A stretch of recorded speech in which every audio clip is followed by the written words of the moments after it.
My GF left me to explore her options, so I turned the page and settled into my new life, but she wasn't done fiddling with me and pulled up to my house begging for mercy. My high school sweetheart and I thought we were well on our way to marriage and having a family together. We were engaged when it all went down, and at that time, I was the happiest guy in the world. One day, out of the blue, without any warning or even a tiny suspicion on my part, she told me that she had to talk to me and that I wasn't going to like what she had to say, but she had to say it. She spent about 15 minutes crying and telling me that she would love me forever, but that she felt like we had gotten together too young and she needed to be single for a while. Of course, this confused the heck out of me. What does that mean? So I made her explain to me what she meant. She gave me a whole list of BS about not wanting to be responsible for my happiness, wanting to go places without having to worry about me, and other stuff that just made me more confused. I told her that she could do any of that right there and right then, and we didn't have to break up for it. I offered to give her space, whatever she needed. Nothing was moving her, so it finally dawned on me to ask her, was this really about wanting to date and see other people? She denied that there was anybody she wanted to date or see, but ultimately, yes, she thought it was what she wanted to do.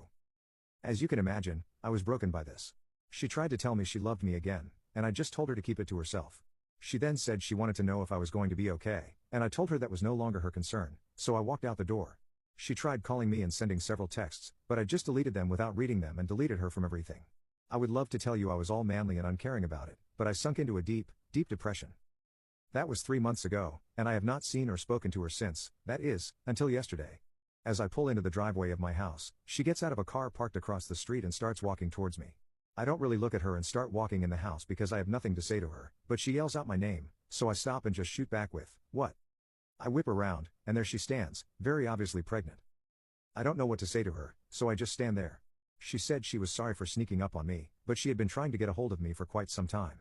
She knew I had blocked her, but she had to talk with me. I'm not happy to see her. I'm really not happy to see the woman I loved my entire life pregnant with some other guy's kid. I just told her that we really didn't have anything to talk about, and I turned to go inside. She yells out that the baby is mine, which, of course, stops me dead in my tracks. Long story short, she said she was 4 months pregnant and that she was about 1 month pregnant at the time she broke up with me but did not know it.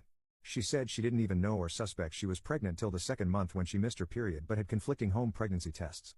However, she went to the clinic to get tested there and confirmed she was pregnant. She said she spent the next month trying to convince herself to have an abortion but just could not do it. She begged me to let her come in and talk with me. I won't lie, I was probably crueler than I should have been.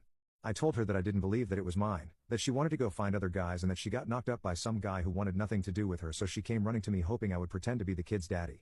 She of course started crying and she said that she deserved that, but she said that she never even went out with anyone else. I'll try to summarize this as it's already very long. She said that she never went out with anyone else, she never got the chance, and that she was totally honest that she had no one in mind. She said that